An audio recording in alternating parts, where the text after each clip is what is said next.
Well, hello, Geminis, fellow Geminis. Thank you so much for being here. I don't know why I did that. It says a year from now. I have no idea what was thinking for the moment there. So, I want to thank you all for your patience. The move is continuing at the snail's pace. And I still don't have internet where I'm moving to, so I apologize for the delay. As long as I can, I will do them from here, and then I'm working on fixing where I'm going to so I can still do my readings because I need to. So thank you very much. Let's see here. Let's get you an angel answer card. Answer whatever question you have at the end of the reading, Geminis. Oh! Well, hello, Gemini. Whoop! Sorry. Oh, boy. Oh, boy. Yeah. Sorry about that. So, we do have a card, though. Okay. Let's move on to the Romance Angel card. Let's get a Romance Angel card for Gemini. What do we Geminis need to know? I hope you guys are having some good new beginnings and everything is going well. Gemini. What does Gemini need to know? Romance Angels. Gemini. I'm excited. What do we need to know? Free yourself. It's time to take back control of your life. There we go. Here we are. The unicorn.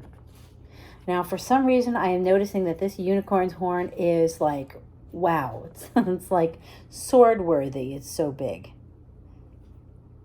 And he's got a beard. A beard. When does a unicorn have a beard? I don't know. But I'm noticing these things. So maybe the person you're involved with has a beard. I don't know. I'm fenced in. So, you know, if this unicorn stands up, he can easily get out of this fence. So to me, it's like the Eight of Swords card. It's us preventing ourselves from moving forward. So we have to stop that. Us Geminis, we you know, it's not a Gemini thing. Geminis are kind of more free, you know. We have to allow ourselves to be more us. I don't know about you guys, but the way the world has been in the last year plus, it's made it harder to be Gemini. You know, that whole social butterfly thing has been so, well, it's like being a firefly in a jar, you know. Let's see here. What else is Gemini? Oh, let's go with this card. Two of Swords. It's a choice. You know, it's so funny. Here I am talking about being a butterfly, but feeling like a firefly in a jar.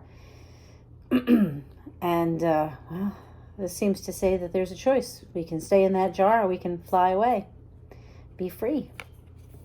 Two of Swords. Choice to be made. Let's see. Tell us more about this choice. Now, in my head, let's see here. Yeah, the devil. Okay. Now, if you've listened to me ever, you know that I've talked about codependent relationships. Now, this devil card could mean that we're dealing with a Capricorn. It could also mean that codependency thing that I talk about and the relationship with someone who may have codependent or bad habits, addictions, that kind of stuff, or maybe we have them, could be about it. So it's a choice. Do you want to free yourself or do you want to stay with this negative energy? That's really the catch. So I don't know that that's really a question, but apparently it is a question for someone. And I know that I had made a decision. Knight of Chalices. There's an offer, a love offer coming, Geminis. Knight of Cups. Here he comes. So there is someone coming in for us. Could mean that there's a water sign, or water in their chart.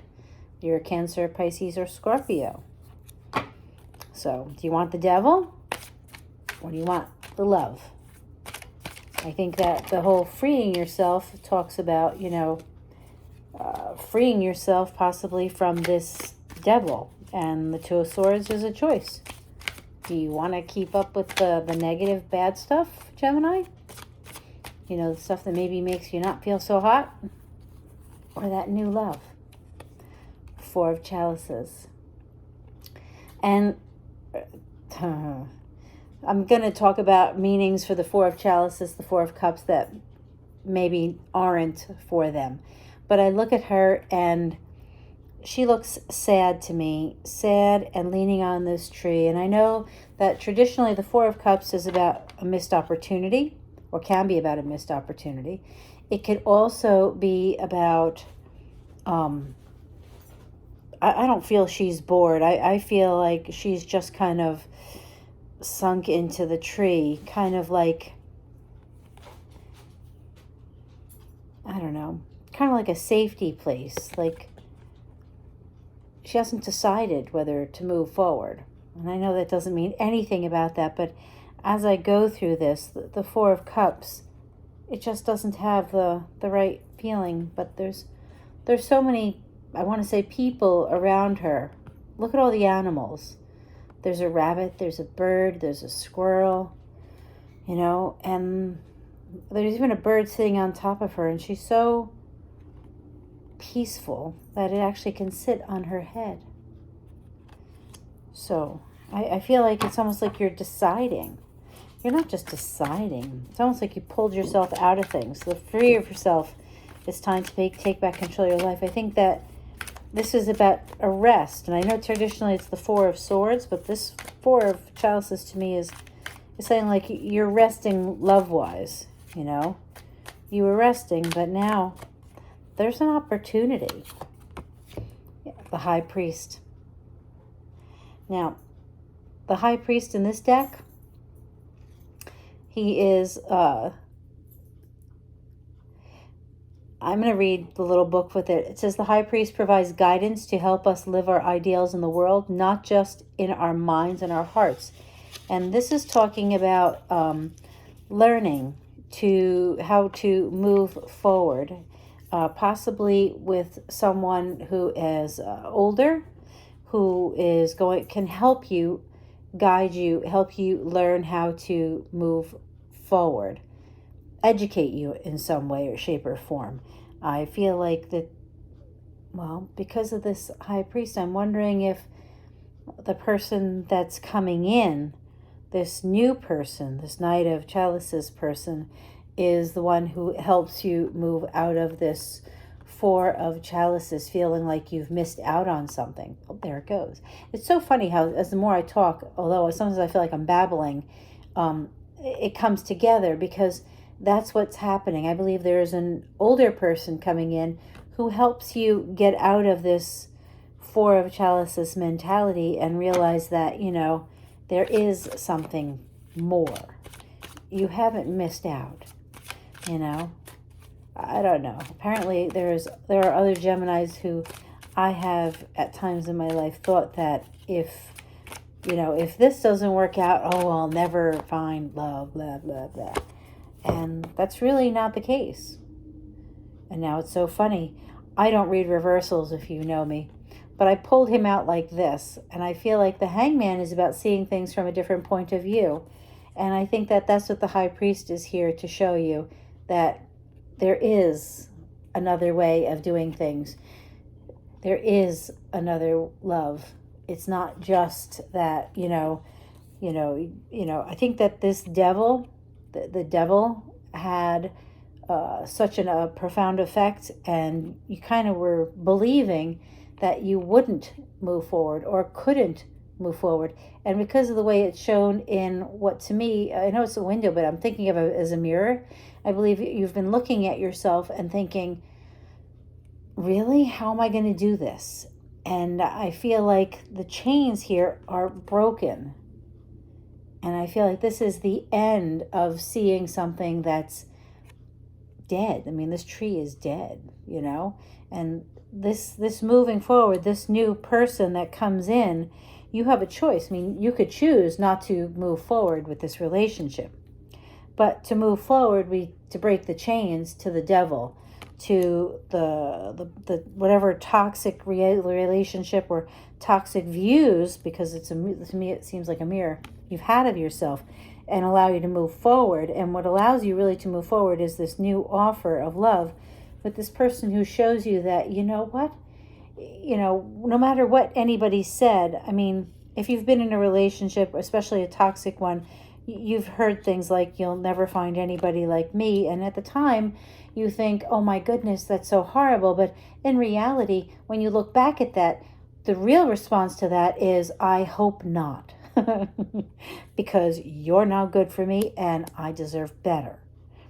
But, who says that at the time? Because at the time, usually your heart's going pitter-patter and everything is all screwed up in your head because you're not really thinking properly, I feel. At least this is my experience.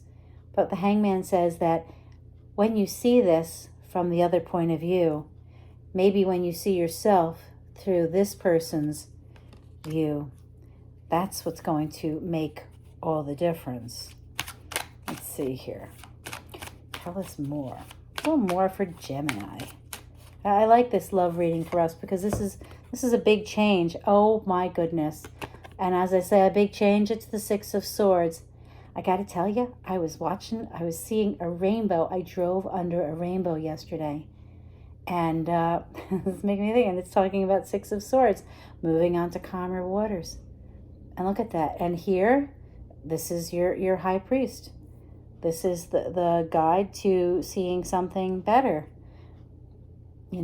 and you're getting in touch with your feelings. Like she's running her hand through the water and seeing the possibilities. What do they say at the end of the rainbow is a pot of gold. There's this beautiful waterfall.